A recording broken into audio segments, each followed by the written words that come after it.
It's not on. Is it on? Okay. The March 7th, 2024 meeting of the Corvallis School Board is called to order at 6:36 p.m. In the interest of public health and safety for all community members, especially for immunocompromised individuals and their families, the Corvallis School Board will continue to offer a virtual option for board members and district personnel participation.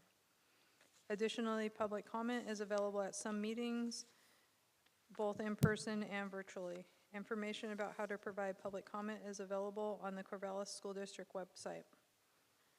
The board agenda and packet, as well as the link to the district YouTube channel, are available on the school board page on the district website. Public meetings are live streamed on the district's YouTube channel, and a recording is posted to the same channel, typically the day after the meeting. Tonight we have Judah, Sarah, Shauna, myself, Therese, and Sammy in attendance, and Chris is excused. And the first order of business is acknowledgement of Developmental Disability Month, and we're going to take turns reading that as usual. No.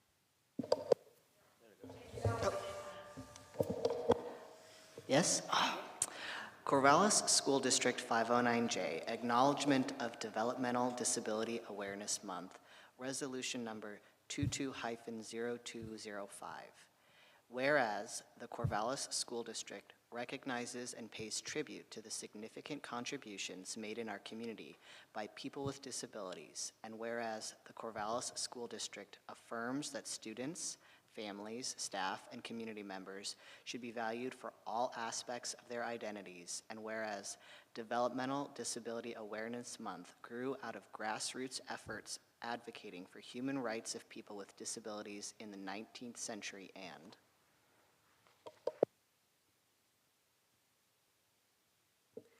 whereas people with disabilities have historically been subjected to institutionalization and eugenics practices in Oregon and nationally, and whereas Fairhaven Training Center in Salem, Oregon was opened in 1907 as the Oregon State Institution for the Feeble-Minded through state legislation in order to institutionalize people with developmental disabilities, including children, and whereas the Oregon Board of Eugenics was passed through state legislation in 1923 in an effort to sterilize people with disabilities, including developmental and mental health, as well as other members of society, and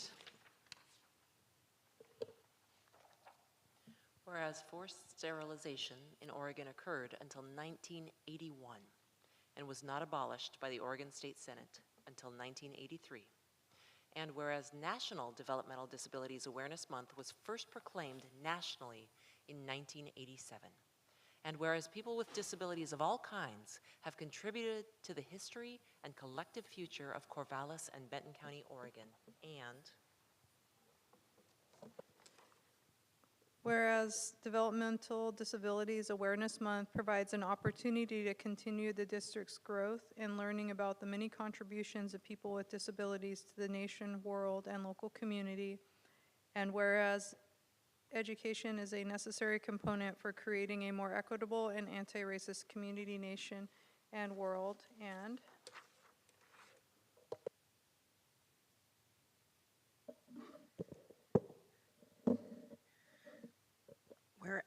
whereas the Corvallis School District has made a commitment to equity, wait, did you read that? Sorry.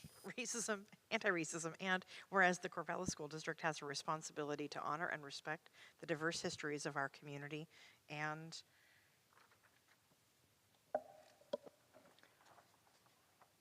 whereas the Corvallis School District believes each and every student must be celebrated and appreciated for the distinct and vibrant contributions made by sharing cultures, language, ideas, beliefs, and values within a school community. Therefore, let it be resolved by the Board of Education of the Corvallis School District does hereby proclaim March 2022 as well as each March annually as Developmental Disability Awareness Month in the district and strongly encourage students, families, staff, and community members to establish and participate in local celebrations, and encourage all schools in the district to help highlight this month in grade-appropriate ways, as well as highlight the contributions of people with disabilities to the local community, nation, and beyond, both historically and in current times. Adopted by the Board of Directors of School District Number 509J Corvallis of Benton and Lynn Counties, Oregon, at its regular meeting this 24th day, February 2022. Thanks, everyone, for helping read that. And again, we reread those as as an affirmation of Corvallis School District's continued acknowledgement of the different months that we have been reading. The next item on the agenda is board member reports. Anybody have reports? Good, Sammy. No, your light's on. No, okay. Anybody else? Okay, I was just gonna report that I attended Delta and there were some great conversations. Chris was also there last night, and appreciate the work that's being done in that group, and briefly attended the quarterly SAFE meeting. I wish I could have stayed the whole time. And then that was pretty much it for me. The next item is superintendent's report. Thanks. I just have a few things I wanted to update you on or draw attention to. The first is that recently we announced that Elton Kakuta will be the permanent principal at Catherine Jones Harrison. So he will be starting his 40th year at Catherine Jones Harrison in the role as principal. Elton did his student teaching at Catherine Jones Harrison and has been there his whole career. So we're really excited to have him in that role. He's a fantastic person, and just it's a great move for the school and for the community. So I wanted to highlight that. I know that it's something that's been shared out broadly, but just for us to come together and recognize him. Another thing to highlight is that this is Classified Appreciation Week across our district, and so our classified employees play so many roles, from helping us tonight, being able to have our board meeting online, to greeting kids as they enter our schools, to supervision, to helping kids learn to read and write and do math, helping kids to work on better understanding their emotions and how to learn about that, to the technology department, to our mental health skills trainers. We have so many fantastic people in our district that are doing important work, and so this is the week we recognize them. I know you all know classified employees in our district, so as you see them, please share our appreciation with them. We had, with the support of the foundation, we had ice cream sundae bars at our schools this week, so just again an opportunity for people to come together and be with one another and share some appreciation. So that's happening this week. Another event that happened this week is Collaborative Classroom is one of our curriculums at our elementary schools, and the authors of Collaborative Classroom came to Mountain View and Adams to see the materials in use. So that was nice to have the authors who think about the way curriculum is written for students, see how it actually plays out in the lives of our kids. So that's one of the things I wanted to highlight. Also, I have a few more things. One is that recently we shared that we were putting in an application for Title VI, which is Indian education, and so we received, because we started an application, we received over $10,000 to support that work, not just in completing the application, but bringing community together in ways of recognizing our Native students, and also continuing to find ways where families can be together, sharing the experiences of their students, so we continue to make improvements. And so a big appreciation for Marcy Ann, who's been leading that effort, along with Dr. White Bear and Julia Bluearm at Crescent Valley. So I just wanted to share that good news. Also, appreciation for all the volunteers. We had over 130 volunteers for the high school career fair at LaSalle's a couple of weeks ago now. And again, it was one of the things that we had done pre-pandemic, and so being back to that, so people were able to share about their jobs and careers to interviewing students and practicing those career skills. It was a great event. So over 700 students participated as well. And then also, this is the last weekend for Newsies. So if you haven't had a chance to see Newsies, other than the brief period of time when they came and shared the stage here at the board meeting, there's still an opportunity to see that.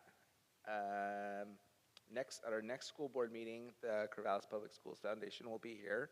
And so in anticipation of that, we have done some planning, and the foundation wanted some time to share some of the ongoing work that they've been doing. So there will be a little bit more of a presentation than there was in the fall.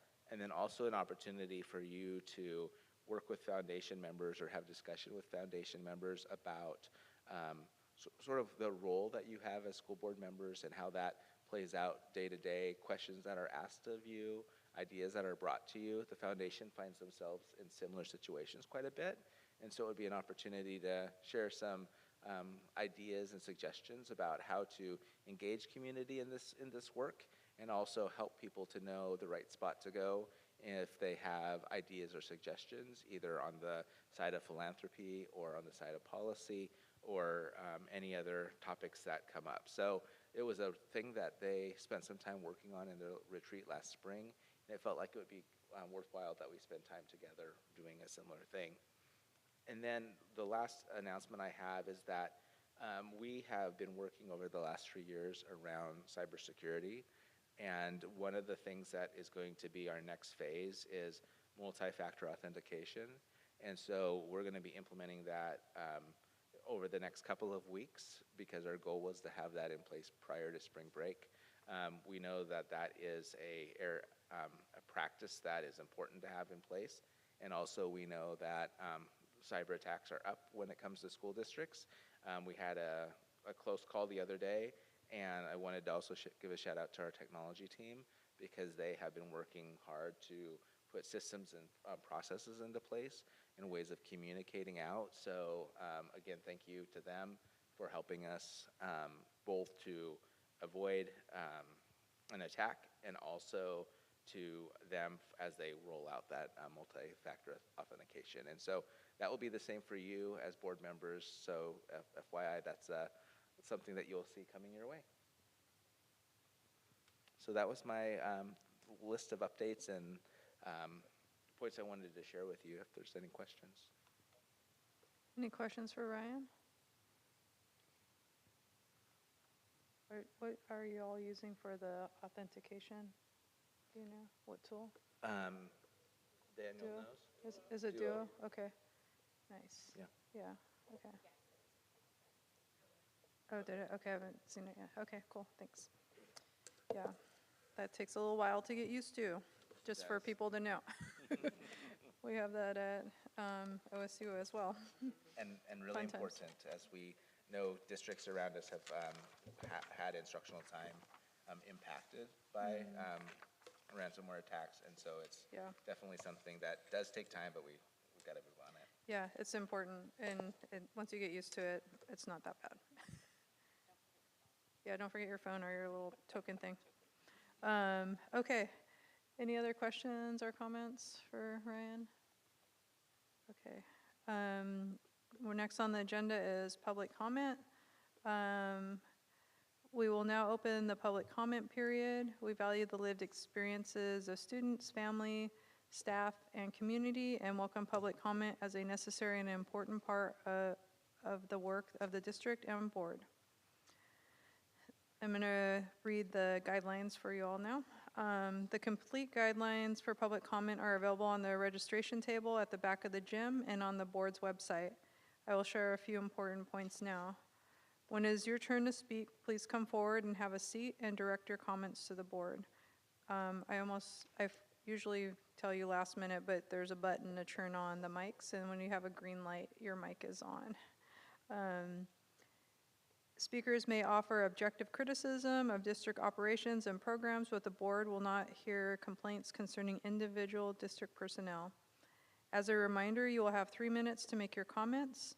I will alert you when you have 30 seconds left and when your time is up. I try not to interrupt while you're speaking, so I kind of like wave at you. The yellow light is on, is 30 seconds. And then when it's red, your time's up. And at that time, I do let people know your time's up. Following your comments, the board will have 3 minutes to ask clarifying questions, but are not able to engage in conversation. If board members would like to revisit a topic or issue brought up during public comment, they may do so at the appropriate time in the agenda, which means we can't engage in conversation with you, even though we would love to. Usually that's something we're not able to. Before you start your comments, please state your name for the record and state whether you reside within the school district boundary. And how many do we have? We have one? Okay, do I know?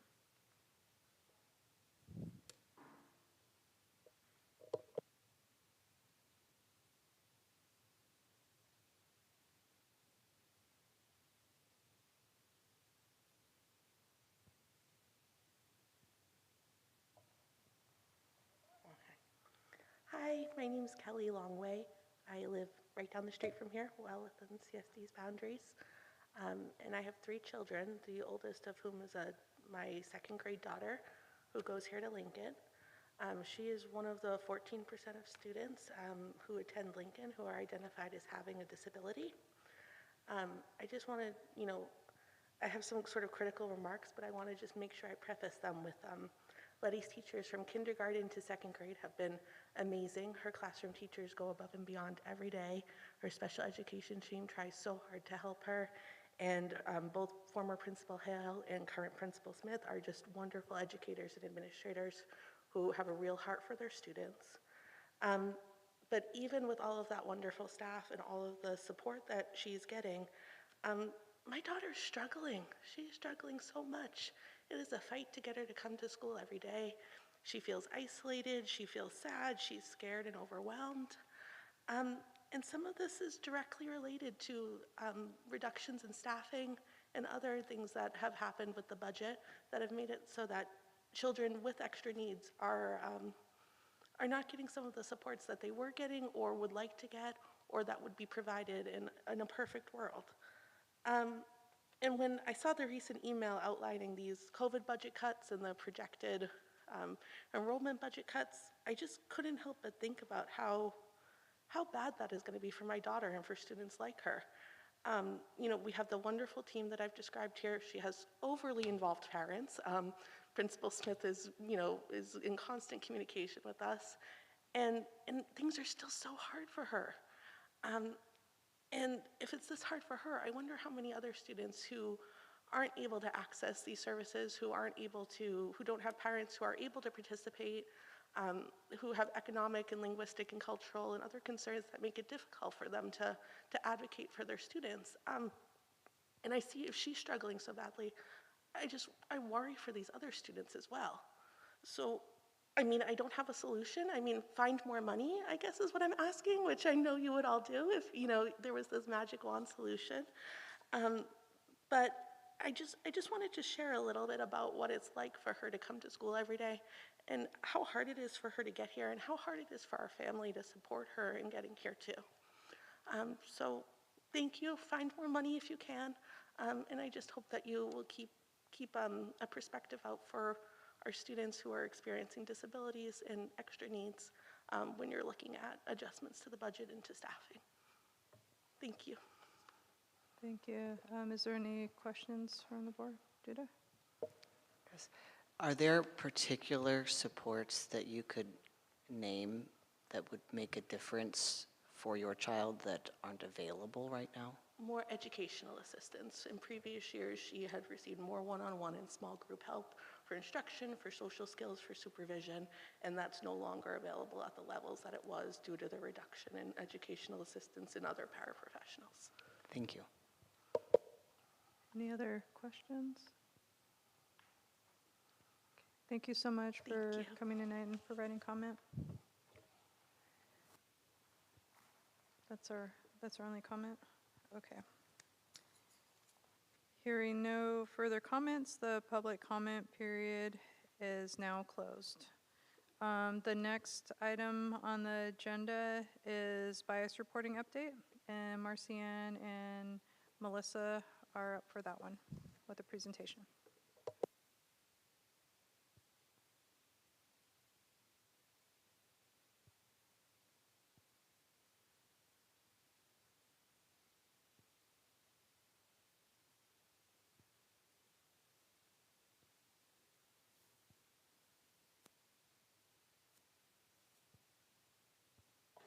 Okay, good evening, everybody. We're here today to give you a bit of a mid-year report on bias incident, not only reporting, but also response. So I'm here with Marcianne, and we're going to be collaborating tonight to talk about data, student voice, and proactive training. So we're gonna get started with the numbers, and that's mostly gonna be me. So the first slide that you're seeing are just straight up numbers, reporting by level. A comparison between all of last year and just this reporting period, which ended on January 31st. So I'll give you a second to check those out. I feel like when I look at the data and if I want to interpret it, I feel like we're on track for what I see is adults, I think, helping a little bit more with elementary students to report, or adults reporting things that are happening in their classrooms or in general areas. Middle school seems to be on track to continue to be our highest reporters. And then high school's a little bit low because if it's mid-year, we probably could do a little bit better there. But that's part of our presentation tonight. Here's who is reporting.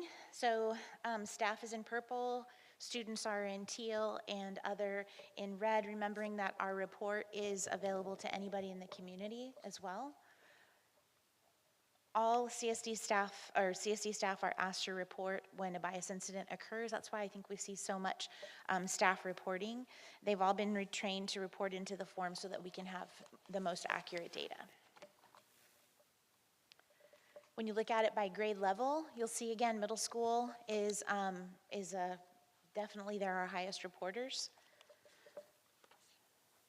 And just some fast facts for you about what we just looked at. 25% of our reporters are reporting anonymously, which I think goes to show how important that aspect of the reporting is. And every anonymous report is still sent to the school from where it originated. A lot of times those anonymous reports, once received by the administrator, they can piece things together that they know have happened, and they also have this report to support any investigation that they're up to. So that's happened several times when we send the anonymous report. Students are the most common reporters of LGBTQ+ bias, and our staff are the most common reporters of racial bias. Types of bias reported, you see there, religion is at the bottom, the lowest, and reports based on race, color, nationality are still our highest. Some of these incidents include intersectionality, so it's a double count, so that's happening up there in that graph. And I know that there has typically been a slide where we break down race, color, and nationality by category. That's a hand pull of data. It's not automatic, so you'll see that probably at the end of the year. Some fast facts again. The most common form of bias is verbal abuse. The most common time of day for a bias incident is lunchtime or right after lunch. And the most common location still tends to be the classroom. Marcianne? All right, so for this report, we wanted to seek the feedback from students. So prior to today, we went out and received student responses with focus groups, and we also sent out a survey. And so they said a lot. They provided some good feedback. We asked them 3 questions. We asked them, what is working well? What are some challenges and what ideas do you have to make it better? And then in the next slide, you'll see some of their responses. This is what they said was working well. They said that the forms were easy to find, that it was a smooth process and dealt with accordingly, that the reporting, they liked being able to report anonymously because it helped them to feel safe when they reported. And I'll read out loud what some of the students said. One student said, "I think the bias response is going decent. What is going well is people feeling comfortable to report a bias incident. Being able to be anonymous is important to feel safe and helps if people are nervous about reporting. I personally have used the bias incident reporting system once before, and it is very smooth, and it was dealt with accordingly." And then the last one, it said how easy it is to find it. So that was kind of awesome. There were some challenges as well, and some of the students said that they didn't know that we had a form, so awareness was a piece. That was more in the elementary schools. And then some students said that they hadn't heard, like if they reported an event or something happened, they didn't get feedback. So kind of closing the feedback loop is something that we thought about that we need to improve. And then next slide, so ideas for improvement. I thought, and we were talking like, this is really cool. Some of the elementary age students, this feedback came from their SAFE coaches, and they suggested to have a separate elementary form that is shorter with simpler phrasing, which makes a lot of sense. Some of them said it felt like adult-ish, it had a lot of adult language. They also asked for an updated poster, which we will share in a little bit, which is kind of cool, with more simpler phrasing, more colorful, and one student said they want it to pop. They said the current poster's boring, so they'd like a different poster. Yeah. And then lastly, they wanted lessons on how to provide or how to input a bias response. And one suggestion was, I know I've come to the board and spoken about our lessons for racial equity, and we thought of including how to report a bias response, and it's called Unit 0, which is the first unit that you do at the beginning of the year. And again, that's an effort to just make sure that students know how to report. Okay. So staff training continues. One of the things that I wanted to share tonight is that we don't want to do a one and done, like just one training and we're done. We want to make sure that we come back to training. It's ongoing, and we provide training in multiple ways, multiple entryways. So what we've done over the last couple of years, and this is with support with Jennifer Duval, she and I have gone out to all our schools. I think we're going on our second round, which has been really wonderful. And we've been training staff on mitigating bias in hiring. And in that training, we provide a lot of information about unconscious bias and ways to interrupt it. We have trained specific groups. They're listed there, transportation. So at the beginning of the school year, we train all our bus drivers with the idea that school isn't 8 to 2:30, actually starts as soon as they're picked up on the bus, making sure that the experience to school and going home to school is also a safe space. Our mental health team has been trained. Last time the TDAC was here, and we shared that they also received bias training. We've trained specific schools who've sought out specific training, so we've done that. And then we've also provided some training and some resources for our coaches. The ongoing and intentional training that we've done is at the beginning of the school year, all our teachers do safe schools, and we have a microaggressions module included in that, which all staff, no matter where you work in the district, they complete that module. And then we have the ongoing lessons for racial equity that our teachers teach at all our elementary schools. And lastly, and it just keeps on going, and this is something that Melissa, Ryan, and I have been doing for multiple years. We've been part of a regional racial equity group, which is a cross-district group that meets 4 times a year or so. And one of our topics of our last year and continuing into this year is bias and bias training. And we're collaborating and talking with other districts and sharing resources. So that feels great that we're able to have thought partners in other districts. This is just, this is a slide from our presentation. Actually, no, our training that our principals do every year with the staff. This is just one of the many slides in the slideshow talking about what you do when a bias incident occurs. I think this is, to me, the most impactful one. It's the one that's first, and it just kind of sets the expectation that if a bias incident occurs in your presence, you must interrupt it. And it's followed by a slide with phrases of ways that you can interrupt that bias. And we go into conversation about the difference between calling in and calling out, and that many times when you need to interrupt a bias incident, that is a call out. Sometimes you have to do it that way, but we also talk about the opportunity to call in. There was some common misconception last year that when bias incidents occurred on campus, there wasn't a behavioral consequence for them. A lot of staff, because we had the bias incident response, didn't really think that maybe a student would have to serve a behavioral consequence for a bias incident. It's not across the board, but there was enough that we wanted to be very clear this year. So as part of all of the work that we did to ensure there were district-wide behavior guidelines, this was one of those pieces. So harassment and bias has its own page, and you can see up here links to the racial language behavior scale to help you determine if a bias incident is medium level severity or high level severity. A version of this also exists in the Corvallis School District Student Parent Handbook, along with all of the other behavioral information, but this is there as well for parents. The last slide in the staff training slideshow is this one, which is, again, setting the tone that whenever a bias incident occurs, it's your responsibility to report it. You can report to your building principal, dean of students, the behavior team, and then they'll enter it into the bias reporting form and handle it.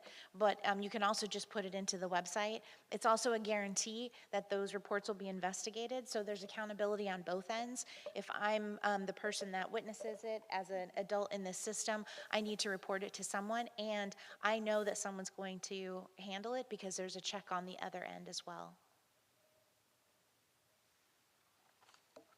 All right, so in an effort to continue our proactive measures, we introduced this year this idea of a bias educational kit. So in the fall, every single school got a kit, a basket filled with resources. And in those resources, they received a whole bunch of books that were grade and level appropriate. And the lessons and resources within these kits address the following incidents: so anti-Semitism, racism, anti-immigration, anti-Muslim, anti-LGBTQIA2 spirits, ableism, and the picture that you see on the screen is a picture of some books that are included in the kits. Folks that have access to this is everybody in a school. I do get phone calls from deans and counselors and administrators, so sometimes those are the folks that use, and counselors, these are the folks that use the kits first, but it's available to all staff at every single school. All right. And then this is what the students wanted. Some preview posters for this year. They wanted it to pop. But this poster here was based on the data like Melissa was talking about from last year, and we've created these posters, disability bias posters, that give students information. It has a QR code, and I think they're pretty cool to look at. And it shows there at the bottom disability bias, and also gives the definition of ableism. So these are two posters, and then the third one I'm going to show you. But the one here on the right about disability is very similar to the LGBTQ plus poster, because if you remember, we talked about the increase in bias incidents against students who are LGBTQ plus, as well as students who are disabled. That kind of like burbled up in the end of the school year. So these posters are in response to that, and I'm hoping to do some more timely intervention. And that's what we have for you. Thanks. Thank you, Melissa and Marcianne. Questions, comments from the board? Judah? So I love the new posters. What is available right now to educate students on being able to report bias and what the response process is guaranteed to be? So the report form exists, and there's a QR code, there's posters. I'm looking in here to see if I see any, but most of our schools, there's these posters. Are mostly all black, and it just says a bias incident, or when if you see something, say something. And students are able to scan the QR code. If they're middle and high school, they have access, they have Canvas accounts. Their Canvas accounts have a link that will take them directly to the bias report, so that they can do a bias report if they need to on their computer while they're sitting in class. Most of our elementary students, again, that usually takes some assistance, or the student reports to an adult, and then the adult takes care of the reporting piece. And what we're talking about adding in the classroom is in the unit 0, talking about That's what bias Marcianne. reports. what a bias report is and what it's for? Yes, and that's Okay. what we're going to incorporate is as part of the Unit 0 that we do at the beginning of the year, which really, the focus of that unit is to really create a space for conversations in the classroom. And so part of that unit, and I think this is a great idea that the students gave us, is we want to make sure that in that Unit 0, kind of at the beginning of the year when you're trying to build community and talking about routines and how we're going to treat each other with care in the classroom, we want to include this as part of that Unit 0 so that all students know how to report. And for the younger kids, most likely their teacher or a trusted adult will help them report. And then for the older kids, including that in advisor lessons for middle and high school. So just making sure that we're letting all students know how they can report and then having multiple ways of reporting. Thank you.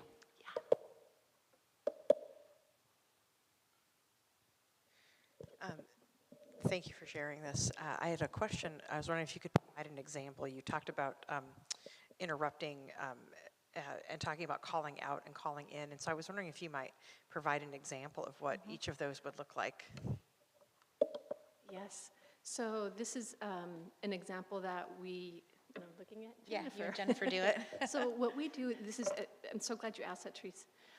So when we're doing the mitigating bias in hiring, one of the things we do is we talk about calling in and calling out, but we want to make sure that we practice it because we tell staff that if we can't practice it together, how are you going to practice it when the real event happens? Kind of like fire drills, right? That's the reason why we have a drill, because when the event happens, everybody knows where the exit doors are and knows exactly what to do. So what we do in the training is we give them some scenarios, right? So calling in could be somebody says during a hiring, you're debriefing a candidate who just interviewed with you, and somebody in the committee says, for some reason, I just don't think that candidate's the right fit for our school, right? So when I hear that, and we all hear that, we're probably thinking like, whose fit are you talking about, right? So there's a lot of bias in that. Where does that come from? And so that would be an opportunity to practice calling somebody in. So Therese, tell me a little bit more about what you meant when you said this person isn't the right fit. What is it about, so just kind of trying to learn a little bit more about what that person is thinking so you can paraphrase and revoice what they might have said, right, to get a deeper understanding. Calling out is the opposite. That's when, Houston, we've got a problem. Somebody said something that was pretty egregious, something that was not okay, and we need to interrupt it in the moment. So we actually practice this in the training. We did this with TDAC as well. We did this with students, and you heard a lot of giggle, but that's okay. Nervous giggle is okay. But we want students to be able to feel comfortable interrupting when something is said that is not okay. So for example, we do this in our training. A candidate leaves, candidate happened to have a thick accent, maybe they had a dress that was part of their culture, and then somebody in the committee, again, this is just an example, this hasn't happened, says, that I just couldn't understand that person. I just didn't really like their accent. I didn't like the way they dressed, right? To me, that's a calling out, because if we don't call out, then we are basically saying it's okay and this type of behavior is acceptable. So we teach and we actually practice saying what you just said was not okay, or please, can I stop you right there? And just teaching people the difference between the two and making it okay, normalizing that. So those are the examples of calling in and calling out. You're welcome. Other questions, comments? Sammy? I've got three. Okay. Comment, question, another question. So the first comment is really thank you for sharing this. There's really phenomenal improvement and growth in the presentation that shows how us as an institution are growing in understanding in depth, utilizing the data to make decisions and centering student voice and designing the tools and instruments that we're doing. So I want to just share my acknowledgement and appreciation of this work.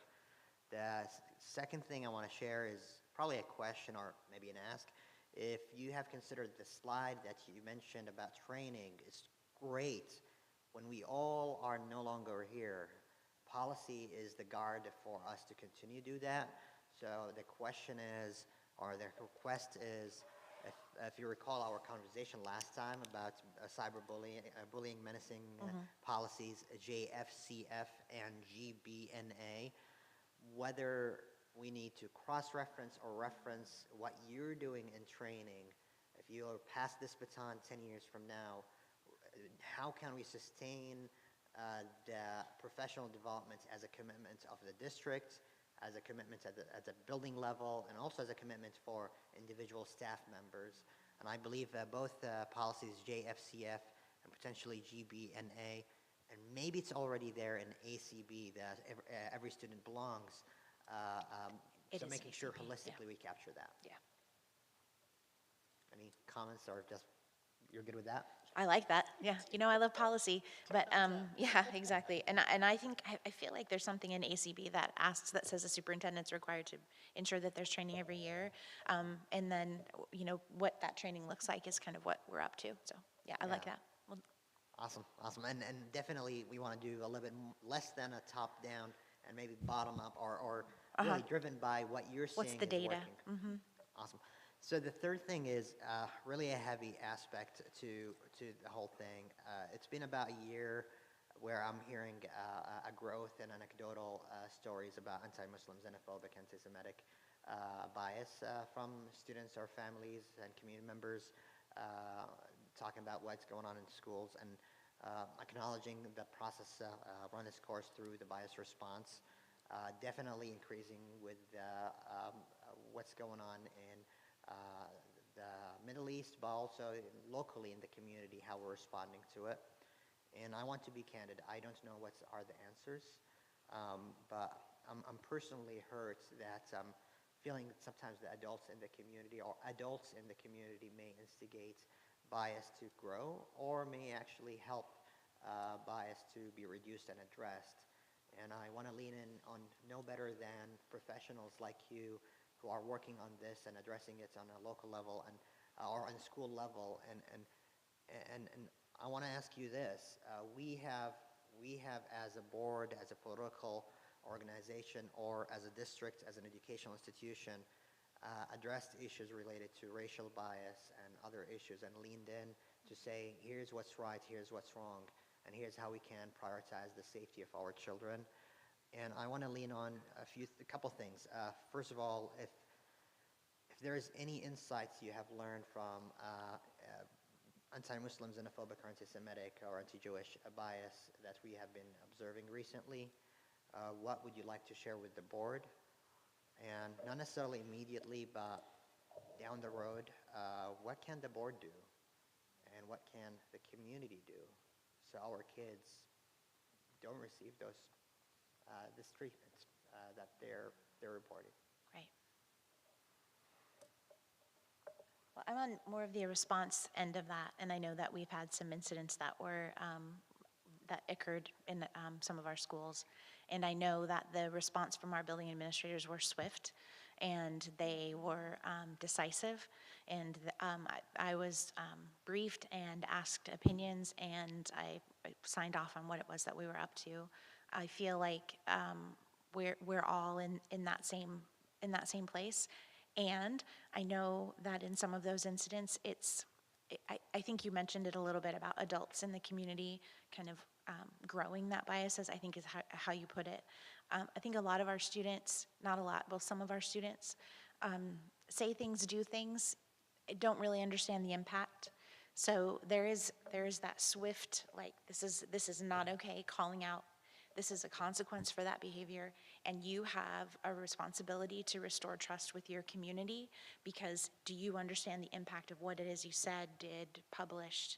And that part of it is the hard part. That's the hard work. But I don't find our staff to be turning away from that hard work. I think that that's honestly when they contact Marcianne, because they'd like some help and some resources, and we know that she's the resource queen, so she has that available. But I see both sides of that as far as the swift response and then the hard work that follows, and I feel like we're up to that task, and there's some prevention too, so yeah. Thank you. And just want to comment by, really I have full confidence in how you're responding to that. I want to thank you for that and for the vulnerability. leaning in and helping, and it's really open invitation to for us as a board. How can we support in outwardly communication if ever necessary? If you see that's necessary, I want us to be courageous to do that if it's necessary. Thanks, Sammy. Any other questions? Good, Liam? Hi, oh, loud. I was just wondering how the system for bias incident reports works if the report is made about something, maybe about a student that happens off campus. So there's school law or law related to education that says that if an incident like that happens off campus, but there's a nexus with the victim, for example, and what will happen for them when they're back at school, possibly not feeling safe at school because of what happened off campus, then we can get involved, and our principals have that ability to do that, and we'll begin investigation and make something happen to ensure that the person who feels that they've been harmed can feel safe. Good question. Thanks, Liam. Shauna? Thank you so much for all that you've shared and all of your thoughtful work. Can you tell us anything about efforts to share this information with families?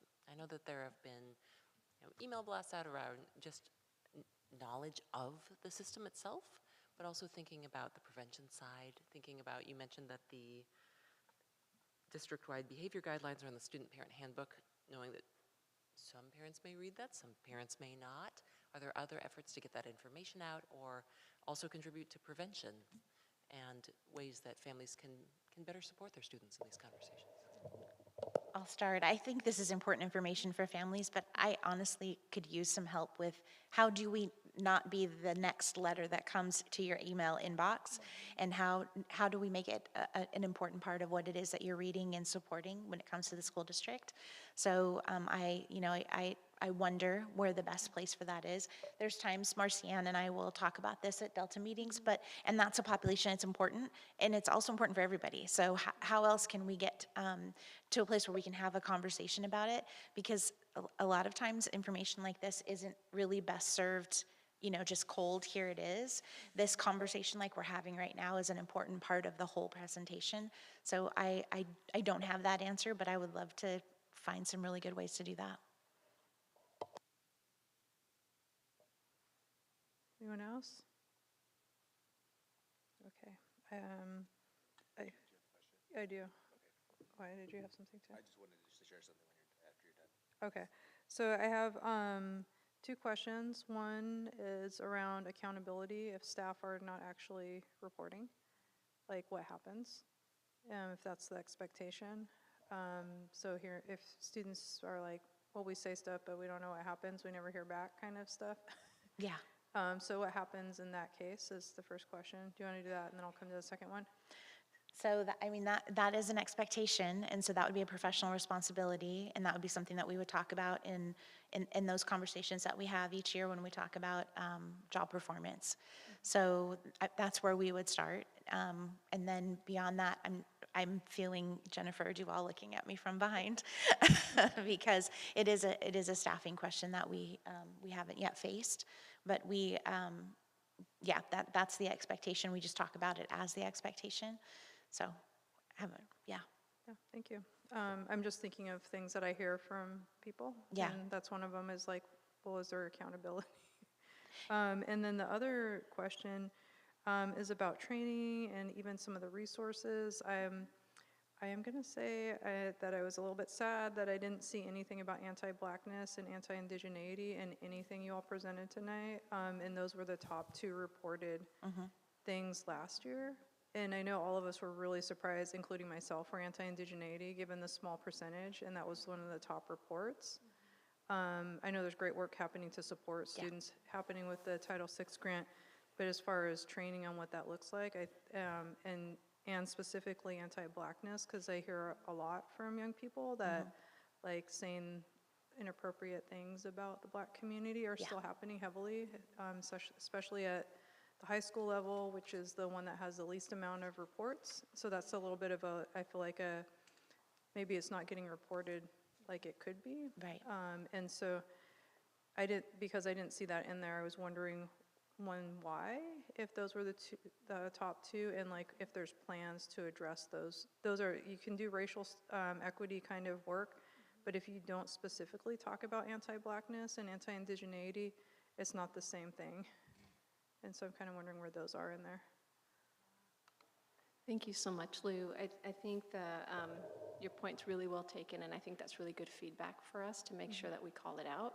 Because if it's not called out, if it's not present, then it's something that can be overlooked, and we don't want that at all. So I think, thank you so much for that feedback, and I'll make sure that we elevate that and make sure that it's present so that staff know it's an available resource and speak to it. So thank you. Yeah. Yeah. And so I'm thinking about like the DEI and Delta and Yeah.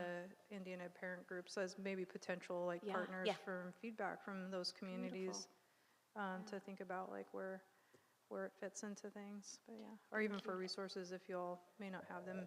And I'm thinking about like especially like prepping for in 2025 when the Tribal History, Shared Histories, and Ethnic Studies curriculum and plus the Holocaust and Other Genocides curriculum is coming in, that there may be like, people may not notice it coming up because they haven't had that ahead of it. And so those were where some of those comments were coming from too. Thank you. I also want to go back to the student feedback that you saw. That was a very limited set. We haven't yet gotten any information back from high school. So the 3 questions that Marcianne brought up they're specifically targeting, asking questions about what's going wrong with the process that you wouldn't use it. And when we see that number in high school, I want to know that answer. But we haven't had that addressed yet with our high school students. So we'll have more information the next time we're back. Thank you. Yeah. I know we're at our time for this topic, and we're also ahead of schedule, so we can just go ahead and extend it 5 more minutes, because I know Ryan had something too. And did you all have more too, or was it? Okay, so yeah, if we can extend a few more minutes. I just wanted to express my appreciation to Melissa and Marcianne, bringing forward some tough information in a candid, authentic way about thinking about an organization that's working to improve and looking at hard data and getting important feedback so we can continue to improve upon it. So thank you to you two for this continued work. It feels like when we started this, talking about coming forward twice a year to provide the data, it was a little clunky at the beginning because we were still learning about it, and there's still areas that we need to improve upon, but I do feel like we are creating systems, and I appreciated the comment that was made about the policy component, because I think that's where we're headed, and I think that is going to be still part of this journey, but I'm also feeling optimistic about the fact that these systems are getting cleaned up, verified, clarity for students, staff, and how you handle it. And I think that alone is one of the things we talk about a lot, is how do you, how do you lean in, step in, or, call in and call out? How do we do those things? It's another example of the things that I don't think adults are very good at. And we're really working with our kids to become better than we are. And it's important that we have systems that support that. So again, thank you. Thanks. Thanks, Ryan. And I was also thinking back to the SAFE meeting, like almost about 2 years ago, almost exactly probably, where this came up. And as a board member, really having to sit with what was being said and share with students about their experiences. And wanted to thank you both for all the work you put in the last couple years. It's like seeing where this process was to where it is now in just only 2 years is like, wow. Thank And you. so I did want to say that too. So just, Thanks. And also Ryan for supporting your staff in Yeah, this absolutely. process as well. So I just wanted to mention that as well too before we move on, that it's actually a huge growth in a short amount of time. And with also there's always room for growth. Always. For everything, Always. So thank you for leaning into the growth too. And Absolutely. continuing that work. So no other comments? Thank you both. Next on the agenda is board goals, first reading. I'm sure we have comments on this. So let's go ahead and, oh, Ryan's going to go sit over there. Thank you, Ryan. I'll wait for, well, okay.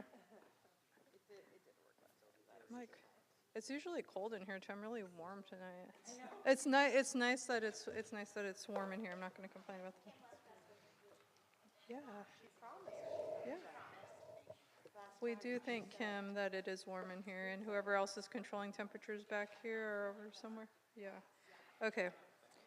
I So- think Ryan's set up now. We can refocus on board goals. So first reading of board goals. Any comments, questions? Oh, you have some. I'm sorry, Ryan. No, that's okay. So I took the liberty of calling this a first read because we have been at it a while. And I think that you gave me really important feedback last time we met. And Kim and I worked together and really tried to take all of the feedback that you had and specific information that you wanted incorporated or things you wanted modified. And I think based on what you shared with us at the last meeting, this does feel like it represents the thoughts you all had. As always, I'm open to suggestions, clarifications, remembering that these are your goals, and at the same time, they drive so much of the work we do. So. Okay, everybody raised their hand at once. So Sarah hasn't talked for a while. Your mic's not on. My question is, when will we see the profile of a graduate? So we would spend time getting. It will take us some time because we're going to want to get feedback and have people share what they envision for students leaving our system. I don't think I don't think it's a process that can happen in a vacuum. I think it's going to take opportunities for community to come together and share. So in some ways, I envision that almost like not quite as lengthy of a process as this, but a process that's going to take that kind of commitment. Judah? So I actually have positive comments. I'm really loving how Goal 4 has shaped up, and I very much appreciate the hard work on this, and especially Director Tommy's repeated efforts to make sure that we're getting a focus also on staff. And I really appreciate how it's been reframed to be emphasizing families navigating poverty, as we've noted that as a very significant, that being a significant barrier to student success in our schools, and then also in the top, making sure that we're including the entire, at the very top, I don't know what to call that, preamble, including families in that. So that's just a straight positive comment. So I really appreciate all the updates and the work on that goal. Thank you. Sammy? So I gotta say ditto to the positive comments and appreciation of where we are right now on the Goal 4 and all of them. I would like to highlight the student's identity, where we call ability instead of disability in the preface statement. And I know the addition here, I noticed Goal 1, it says, and ability encompassing students with disabilities. I consulted one self-advocate from the disability community, and they provide feedback about ability or disability, but honestly, I'm not sure what's the right answer there, whether it should be called disability in the preface or the same way it's been called out in Goal 1. Just want to make sure we elevate whatever is reflective of what self-advocates from the disability community would be advocating for, as disability is an identity. That was a piece of feedback that you all shared. And in that conversation, one of the things I was worried about is that it felt to me that that is an area where just saying ability standalone is overlooking a community, and I just heard enough of you, like enough conversation around it, that this was our attempt to recognize and be fully inclusive. If at the same time, if it is, if it causes harm or is not what we're trying to say here, I'm totally open to changing it. And at the same time, we didn't have. I was still concerned that we were going to lose the message. Can I explain a second? Because I was the one that was. My concern on just saying disability is that that is an overly broad statement, that we're recognizing ability groups, and that disability is always contextual. And so my concern on just saying disability is framing something as a negative and not recognizing ability groupings. And I think that the language is a little clunky, but I appreciate very much the thoughtfulness in making sure that we're recognizing that we're also talking about disability as a self-proclaimed, outspoken disability advocate. I'm a person living with disabilities. I wanted to really recognize the diversity of what disability means.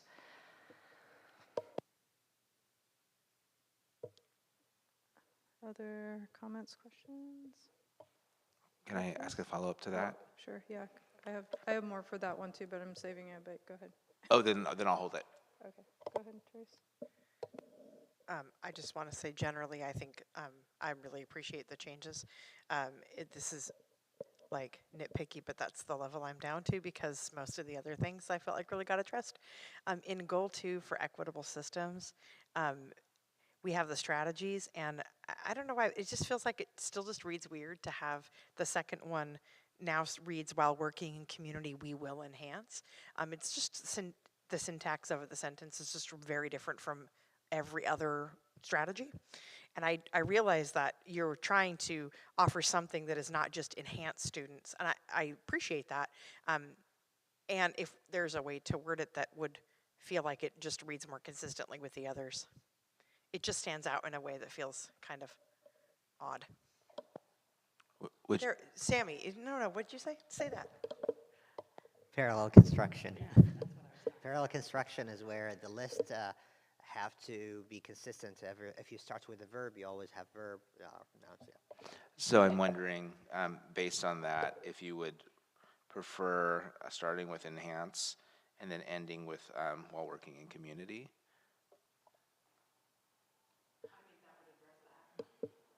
Or could it be work in community to enhance student family?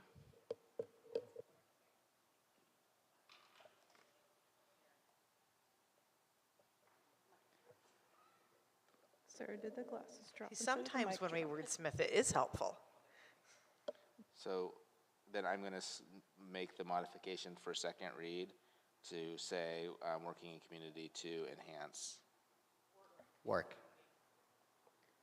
Work. Yes, thank you.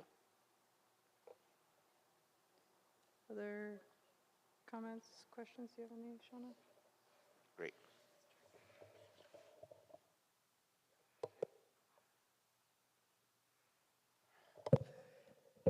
Thank you so much, Ryan, for all of your careful work in going through and adding in many of our comments through many, many rounds, feedback from the community as well.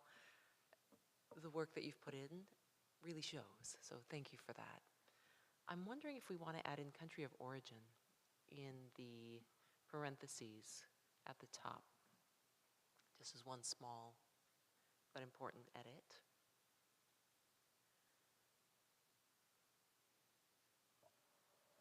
Where would you want to add that?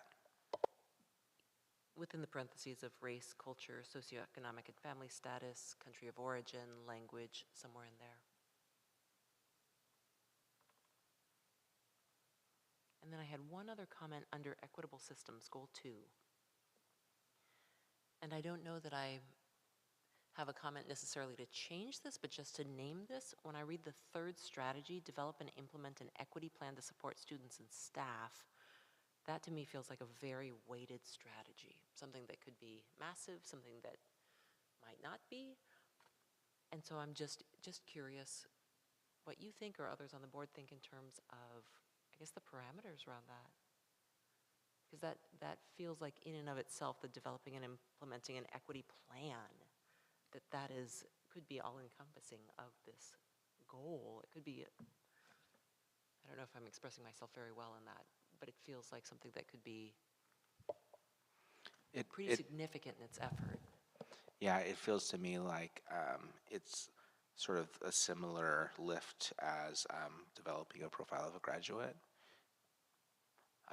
In several ways. One way is that we have some things in place in our systems that help us to continue to move forward, and at the same time, making sure that we take the time to think about all the data we have, like the data we looked at tonight, and how does that play into this plan. So yeah, I could see it being a significant lift.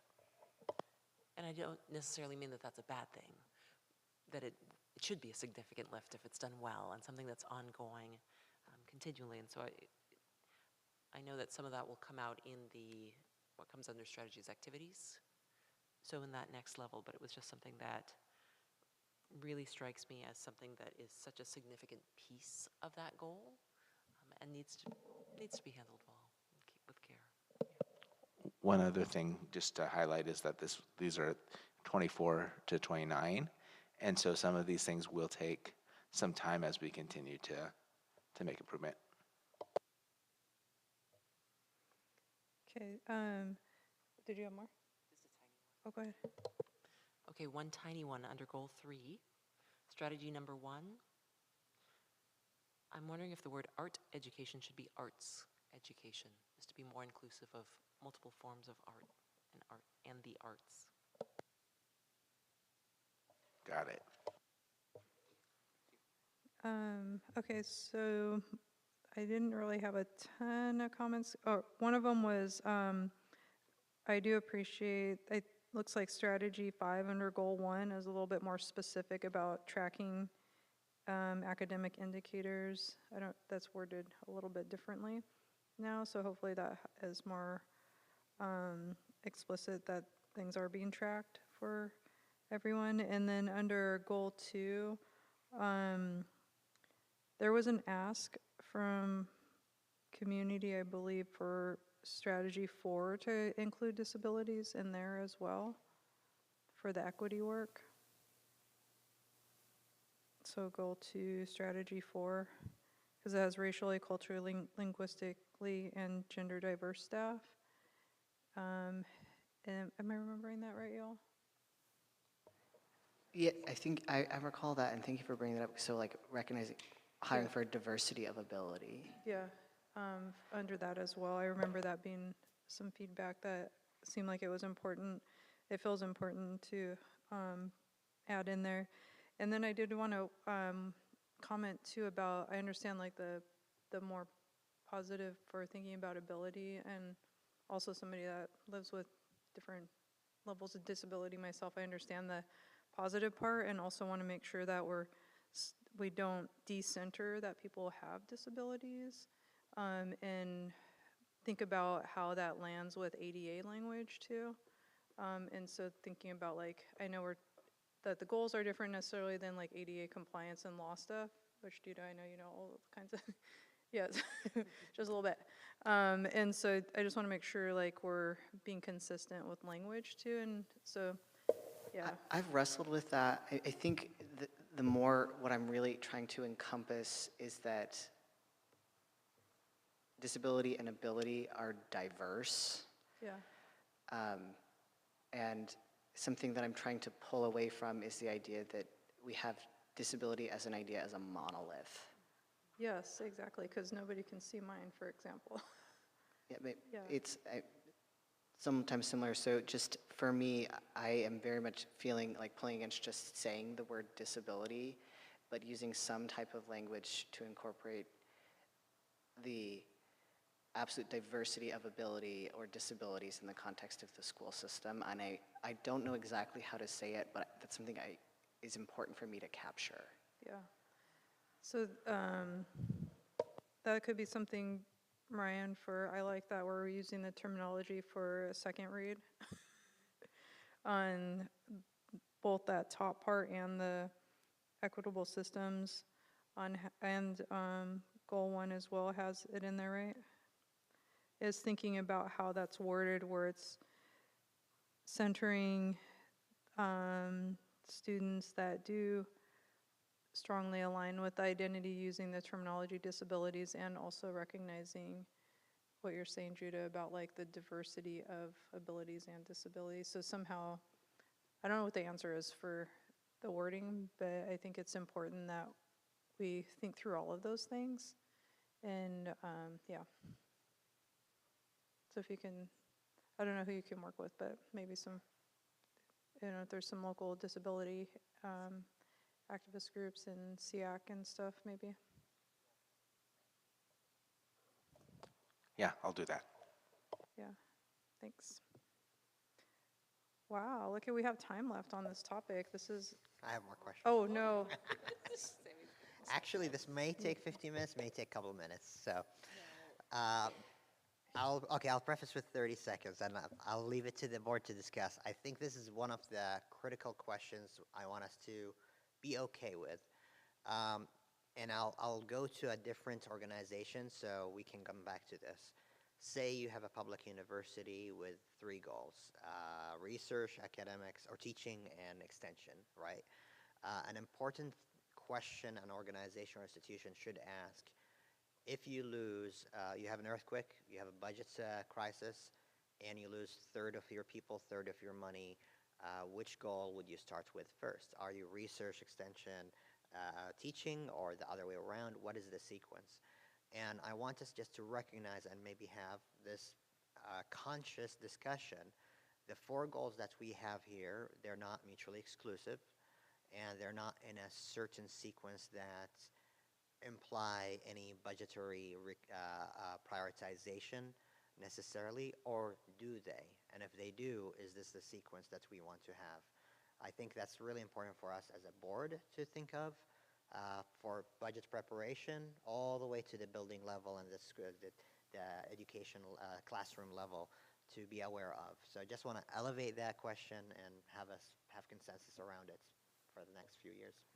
Do you mean like, because they're numbered 1, 2, 3, 4? Correct. Yes, that's a really good point, Sammy, because I know when we were listening to the community, during our listening sessions, they thought the numbers equals the level of importance. And so that's something that we should probably put on there, whether or not it is indicating that. That way it's super clear. So, yeah. Yeah, or at the least have this, we set the culture and the expectation that the numbers don't imply prioritization. I think that should also be on whatever's published, yeah. Could we just leave off the goal numbers? Sorry, they're still in They're order. but they're not like one. I was thinking, well, like, if we wanted to solve that, we could say, we could put them in alphabetical order, or we could just say listed in alphabetical order, or putting something on there that they're, because as soon as you said this, like, that's a great point about are these priorities in order, and then I was like, it was like, oh no, for me, that's not how they're listed, and I don't want them to be listed or thought of as priorities in, like, if we can only do one thing, we're going to do this, that we would instead choose to pick pieces out of all of them. Maybe we could just put it that they're not numbered in priority order, because that way it's clear, because they're all important. And obviously we're, the educational part is like the whole purpose of public education is education, so that's like implied, but it's also like, I remember that being something really in almost every listening session in the groups I was in, they were like, well, this should be this, instead of looking at the goal, they were looking at the orders, because they were like, oh, these are all important, but we need a reorder, so thank you, Sammy, for bringing us back to that. So it sounds like we have a general consensus on that. We would add something around goals are not written in priority order. Okay. That only took 4 minutes, not 15. Nice.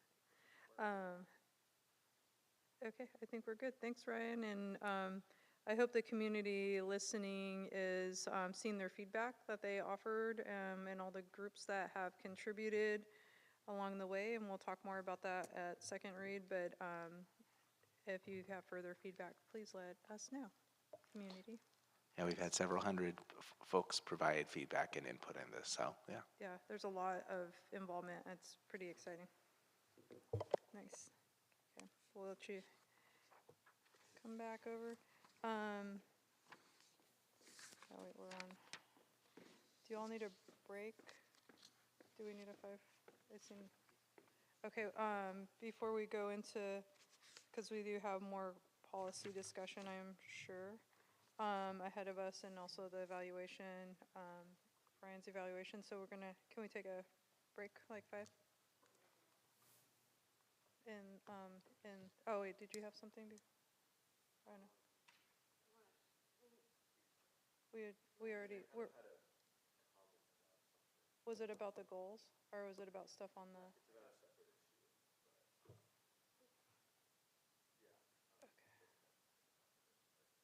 Okay. Because the comments are way at the end. That's yeah, okay. Yeah, we're gonna go on break.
Okay, welcome back, everyone.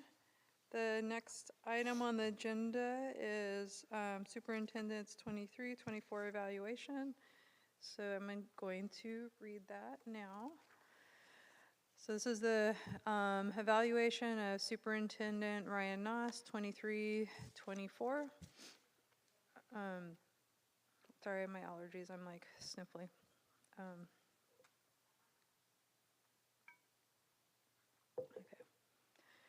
Dr. Ryan Noss is completing his 8th year as superintendent of the Corvallis School District.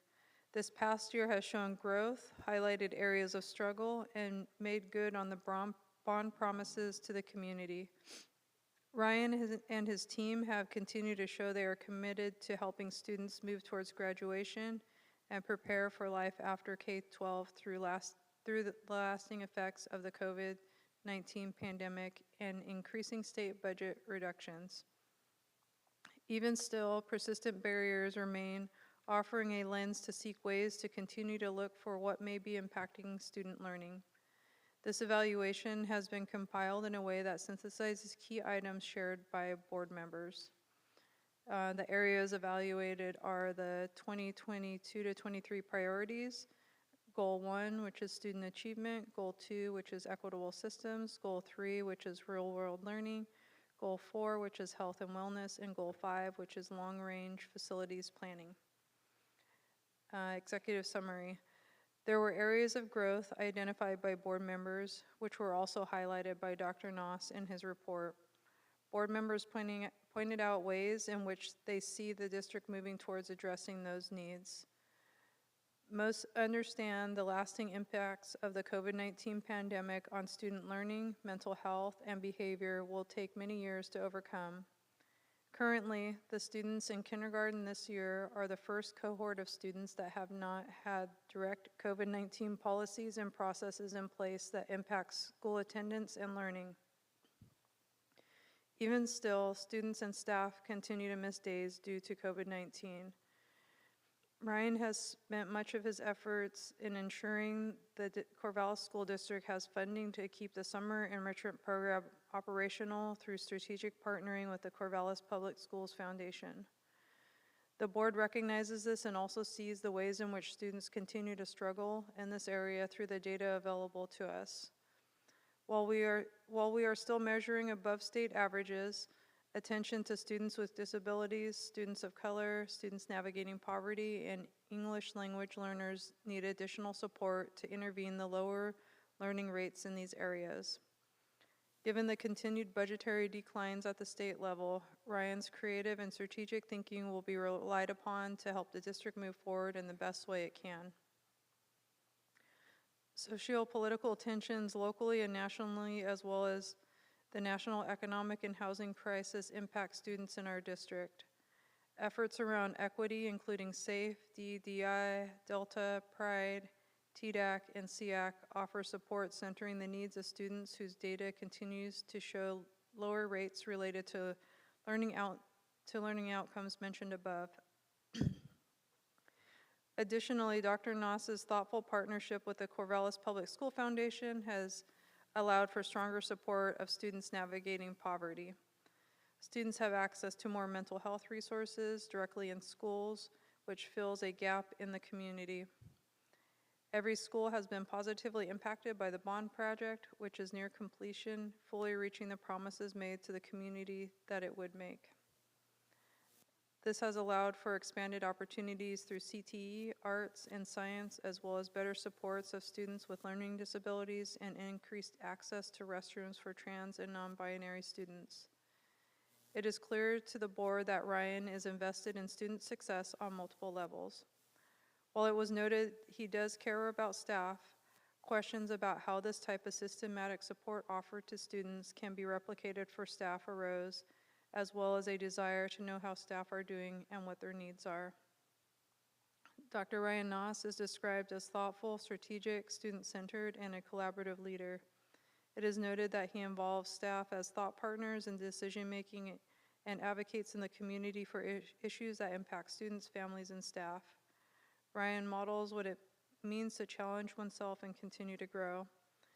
CSD is fortunate to have Dr. Noss as superintendent to lead us through the challenges that lie ahead and help the district address the areas in which need to be improved. So that is the evaluation of Superintendent Ryan Noss. So thank you for your work, Ryan. Thank you for thanks for the opportunity to serve in this role and to work with all of you. I think, again, working with a great board of directors is paramount to the success of a superintendent, as we all know, and I really appreciate all of you, your thoughtfulness, and the different skills you come with as you fulfill this voluntary role. Appreciate it. Thanks. Okay. Alrighty. So we're going to move on to the next item, which is non-represented employee benefits and compensation. We have Jennifer Duval and Ryan on the agenda. So Jennifer's going to come up.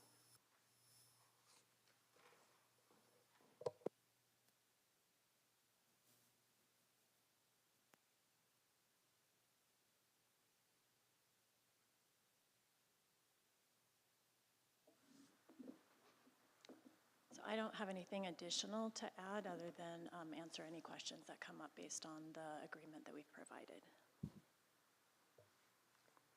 Any questions for Jennifer?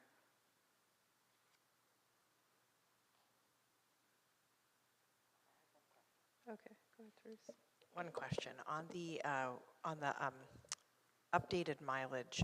Were you updating positions that were eligible? Yes. To get mileage and then categorizing them? Correct. Is that yes. okay? Mm-hmm. I thought that's what it was, but I don't have any other questions. So. Okay. Okay. Thanks for your work on that.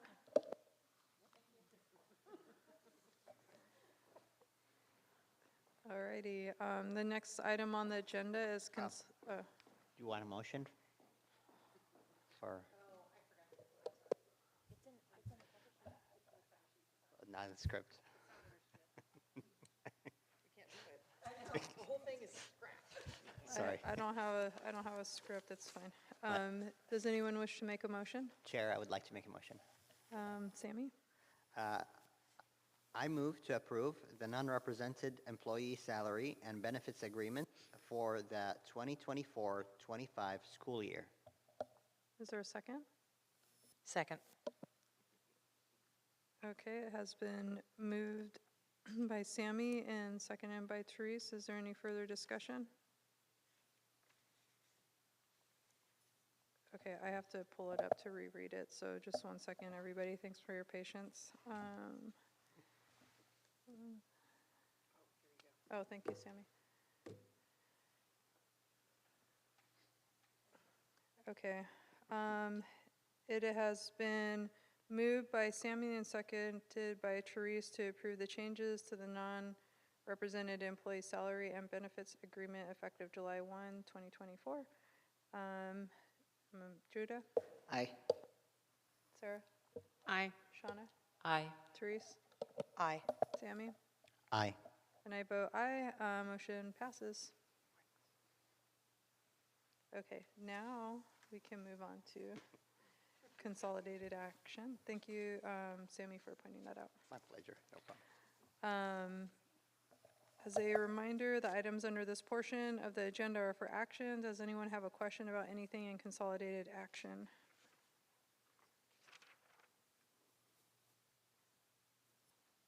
Go ahead. Just acknowledgement of the applicants for the budget committee appointments. So, sorry, I'll just pull that out for an acknowledgement only. Okay, I was going to pull out the calendar second read too, so anything else? Okay. Okay, Sammy, go ahead. So just, I want to thank the applicant for applying for the budget committee and appreciate that. My understanding there is still a vacancy, or 2 vacancies, 1 vacancy more. So just want to remind myself and colleagues to recruit folks from the community to apply for the additional vacancy. And looking forward to working with Mr. Tony Vandermeer. Thanks, Sammy. That was the other one I wanted to pull to say thank you as well, so thank you for doing that. I wanted to pull the calendar just to remind the community that this calendar is out now. Um, And so if folk have questions about what days off are ahead or what potential weather makeup days there are, this is the 25-26 calendar, so the other one has already been approved and is out. I know we get questions every year about the calendar, so just want to make sure that folk knew that that was out. And that was it. Okay. And yeah, go ahead. Yeah, and I think as we're looking at how to deal with the days we need to make up this year, I appreciated looking at that and looking at our calendar and seeing makeup days, into April, so that as we have weather that seems to be shifting oddly later and later, we have the ability to make up days without extending into June. So I thought those were good to look at together. So thank you. I appreciate that as well, especially because school gets out and there's like holidays involved in June now. And climate change is definitely shifting our weather patterns. So yeah, thanks y'all for your work on that. Okay. Does anyone wish to make a motion?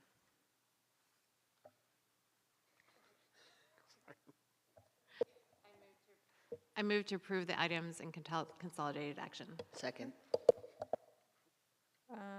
Okay. It has been moved by Sarah and seconded by Judah. I will now entertain final discussion. Is there final discussion? Okay. Has been moved by Sarah and seconded by Judah to adopt the consolidated action items as submitted. Judah? Aye. Sarah? Aye. Shauna? Aye. Therese? Aye. Sammy? Aye. I vote aye. Passes unanimously. Okay, the next item on the agenda is consolidated information. As a reminder, the items under this portion of the agenda are for discussion. Would anyone like to discuss an item in consolidated information? Just for clarification, does the policy updates, is that also under consolidated information? That's information because it's the first, so first three policies are under here. So if we want to discuss the policy, somebody needs to pull it. Could I pull policy JBC and JBC AR for discussion? Yes. Anything else? Okay. So we're going to discuss policy JBC and policy JBC AR. So I have. Any way that I could preface this conversation? Yes, Okay. Melissa. I would like to talk about my process, and I invited Pride Club students to come as well as their mentors and to do public comment. They're not here, so I want to bring their voice into the room. So after the first time we did a first read on JBC, I think in November, it was suggested I go out and meet with Pride Clubs and talk to students about what they're thinking, with the biggest concern being what is the title of this policy. So I went out to 3 of our 4 secondary Pride Clubs, and I want to thank publicly Krista Schmieder, Leah Tomlin, Julia Bluearm, Stephanie Reinwald, Dulce Hope Garcia, and Tiffany Walter for welcoming me into their clubs and giving me some space on their agenda to talk to students. I went in with a slideshow, and I started by talking about the policy. Surprisingly, how many students were unaware that we had that policy. So that was a topic of conversation in many places. And I want to let you know that when it came to the title of the policy, they are all over the map. Some say gender expansive feels more inclusive. Others says gender expansive is not specific enough. And then they talked about it takes away important language used by students to identify themselves. It's too wishy-washy, too vague, but non-conforming is othering. And then someone said gender expansive is othering. So it was quite an experience to be with students and hear what they had to say. The suggestion for non-discrimination on the basis of gender identity came from CV and their Pride Club. When we got deeper into the policy and talked about student safety, I think it's important for this board to hear what the students had to say. One of the students told me that people are both uneducated and purposefully biased against LGBTQ+ students, and that there needs to be more education at school about those students. when we talked about identity, students said that they would like more help with teachers to understand what it means to have a student in your classroom who's LGBTQ+. And they'd like Synergy, which is our students' information system, to, it'd be nice if we could change pronouns in Synergy, was one of the comments from a student. The addition of the term queer in the AR was brought up in a conversation. It is important that people know this is not a slur or a bad thing to say. And then when we talked about facilities, this was a hot topic of conversation, especially at Crescent Valley High School. Will we ever have gender-neutral locker rooms? And the quote is, "I don't feel safe walking through the locker room to a changing space that is curtained." This is a student who is non-binary. Is there a way to create a portable changing space? And the lack of gender-neutral restrooms for students at high school was also, there's not enough. There are some there, they know that, but they're not enough, and the distance to walk to get to places seems like a barrier. So I wanted to bring their voices in before we got started. Thank you for giving me that time, and now I'm ready for questions. Thank you, Melissa, for bringing their voices in since they couldn't be here tonight, and for working very directly with the students and staff. Questions and comments? Go ahead, Judah. Well, I did want to say thank you and that I really appreciated the changes and the updates to the language, and I believe that these policies are ones that we're going to be looking at regularly as language evolves and changes, and to recognize what fits best for our students. And I only had one question, and it was on JBC. Is there a way that we could, that second paragraph, so I know that we had taken the bulk of that policy and then moved it over. My only concern in that second paragraph that starts with the superintendent is responsible for is having the policy reflect that bias, discrimination, discriminatory language are not acceptable in the school. And to me, if I was not very knowledgeable about school board policy and I was looking at this policy kind of in a vacuum, that I would say, like, what's going to happen? We're going to have a plan for this over there. And I'm wondering if there's a way to incorporate references to other existing policies to ensure safety, just to reflect that, yes, we've got this, it's not in name only, that student safety and inclusion is very much a part of other policies. So if somebody's just pulling this up, like a student and looking at it, that they know, oh, it's not this ephemeral plan. We have a lot of stuff in place already for you. So would that be similar, like our All Students Belong policy? Yes. Racial, educational Yes. equity policy, those types of things? Okay, Yes, so 'cause it- cross-references to those policies. Cross-references to their policies, because the policies exist, and what I didn't want is for particularly a vulnerable student just to be reading that and thinking, great, that doesn't really mean anything for me. Okay, thank you. Thanks for that, Judah. Is there any other comments on JBC before we go to AR? I mean, at the start of that same paragraph, this sort of feeling like it's sort of wishy-washy, this is something that will happen eventually kind of feeling. I was looking at that, and it says the superintendent is responsible for developing. And I was wondering if using a stronger statement like the superintendent will develop.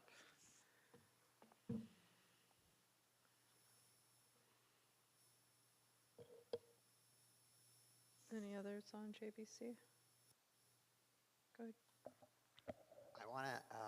I want to acknowledge receiving comments from a community member about parental, and I want to just highlight or elevate the intentionality of this. That's an AR. I'm sorry. Okay, Just the JBC one. just JBC. Yeah. If we're ready to move on to AR, you can. Sure. Yeah, go ahead. Thank I you. think we're ready to move on to that. Was it only in the AR, or is it also in the policy itself? JBC is only like, it's really, everything is in the AR, right? Because it's kind of like, Right. so I think we're used to reading it in that one, but it's like all All in I one. did that earlier too. I was like, Okay. yeah. Okay. I So was- regarding the AR, I just want to reiterate our commitment for students' autonomy in deciding when to share a change in their pronouns or information that this policy provide protections for them in terms of the decision-making when to do it. I believe it was intentional to do it that way, and I know multiple community members reached out to think maybe we need to change it, and just want to make sure we reiterate our commitments for the students, with the students, to have the autonomy in decision-making and have the support to be able to notify their parents when they're ready, if that makes sense. Yeah, and I think some of that was a request to look at ODE language. Do you know what I'm talking about, Melissa? I do. So do you want me to, I think what you're saying though, Sammy, is our language is stronger. Yes. And so if we, and I want to say too, that when I went through the policy or the AR and I compared it to ODE, this is a meaty policy, but if I was to use the ODE language, then I'm reducing the rights of our students. So I didn't think you would want me to do that.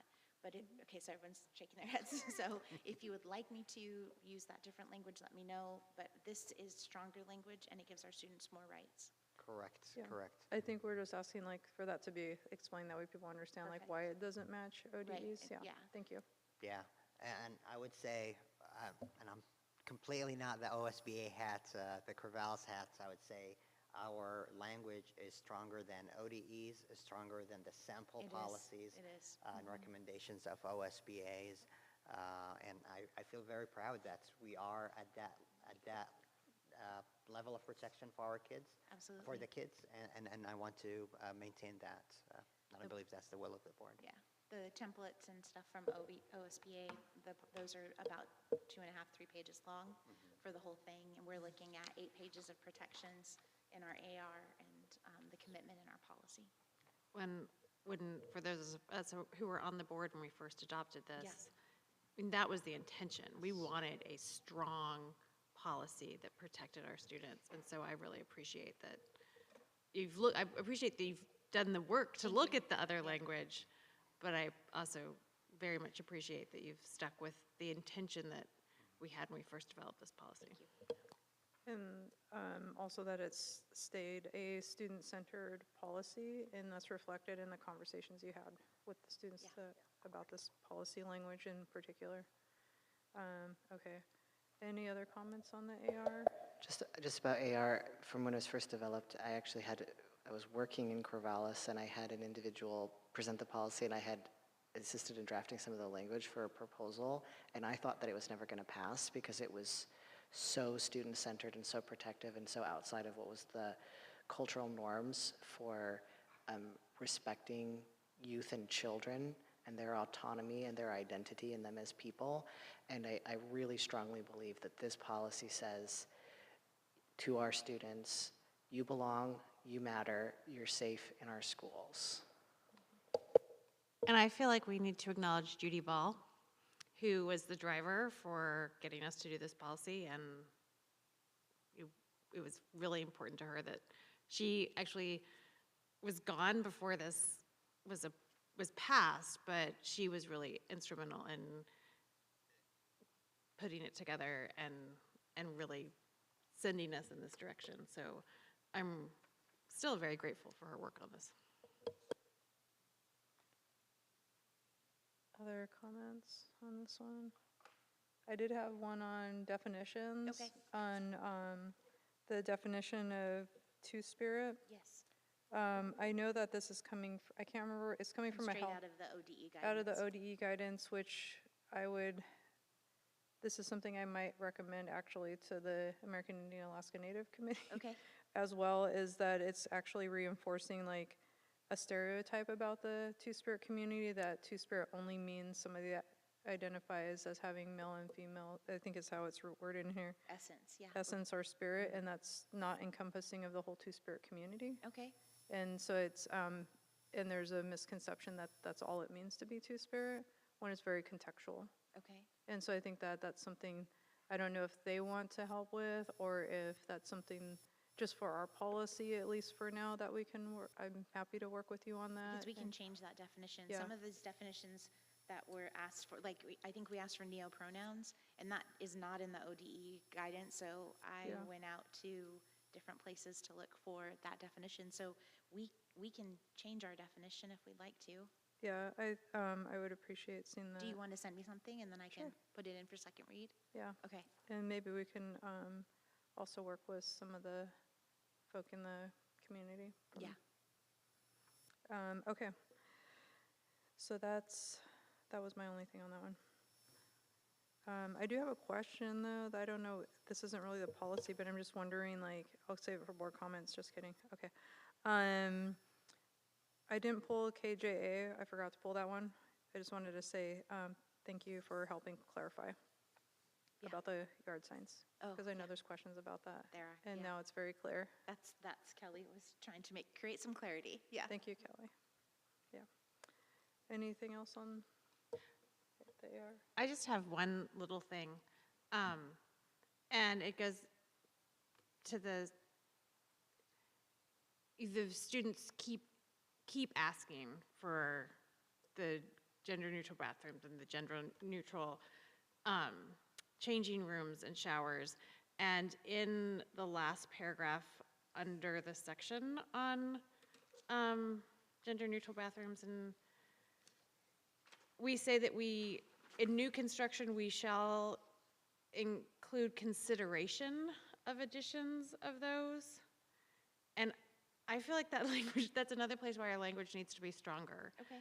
That especially if there's changes in the board, we need to say that if we're gonna build new spaces, we're going to include gender-neutral spaces rather than just consider it. So not considering adding them, but we will be adding them. We will be adding them, Okay. yeah. And I'm wondering about the language of gender inclusive instead of Gender neutral. yeah. Okay.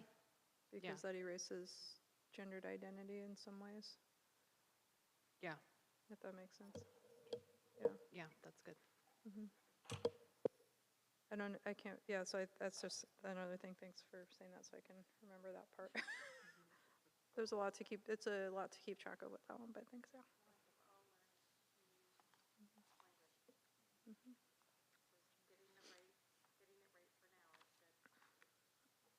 Okay, any other, go ahead. I just want to thank you for your time and your effort on this. And this is, I think, a really great example of how a board and an administration work together. We came together as a board years ago and said, we need this for our students. We did this work to, craft something that we thought, this is it, this is what we want. And then we got some things wrong, and so then we had to make some changes, and then now time has passed, and now here we are again. And it is, it's just a really great example of how a board can have an idea, but it's up to the leaders in our district to figure out how that idea is gonna hit the ground and actually be able to be successful. And so I'm aware the number of times that you said, and I couldn't find that, so I had to go out and figure that out. And I think that we shouldn't take for granted that that's something that leadership anywhere would do. That is something leadership here does, though. And so if we were giving an assistant superintendent evaluation, that's what we would say, is that we're very fortunate that you do not shy away from the hard work of figuring out what you don't know, and that it's okay for you not to know, and you'll get it. And our students are well represented because of that. So I'm deeply appreciative of that effort, and I'm very proud that we are here in this policy all this time later saying we need to make the policy better, because we always can do better to represent our students and to ensure that they are protected. So anyway, thank you. Thank you. What Therese said, yes. Okay. Yeah. Okay. All right. Well, we look forward to a second read on those. Is there any? We're on board member comments. Are there any board member comments? Who was it, Therese? Yeah. Go ahead. Last month, the Linus Pauling Middle School was very aggressively tracking down all of the pennies in our community to compile them in jugs as a donation for the South Corvallis Food Bank. And I don't know exactly how much they raised, but I know that there was a lot of conversation among the middle schoolers that I heard. And I just want to acknowledge that the food bank is a really important part of our community, and it is a wonderful thing to see our kids being involved in and learning about the need for to address food insecurity, and realizing that some of their peers are experiencing food insecurity, and they got to be part of helping. I think saying solutions too far, but get to be part of bringing, ameliorating the frustration and the suffering that comes along with not knowing where your next meal is coming from. I'm really proud of their effort, and I'm thankful for the administration for encouraging them to find a fun and collaborative way to motivate them to participate. And I hope the rest of the community can be as motivated as our middle schoolers are to make sure that our neighbors have meals. Sarah? John and I may have similar things to say. So I was at the open house for CHS last night, and I actually had the same experience 5 years ago with my first child. It's really fun to go and see all of the CTE and art spaces and all of the amazing programs that our students have access to, and hear parents talking about, like, this is amazing that we have this access, and hear about the certificates and certifications that students can get before they graduate from high school in automotive and welding and things like that. And I just wanted to express my gratitude to the district and to the community for supporting those kinds of programs, because I heard parents being amazed at what was being offered, and I heard kids saying, like, wow, this is where I want to spend my time. And that's pretty powerful too. So thanks to everybody who makes those opportunities happen.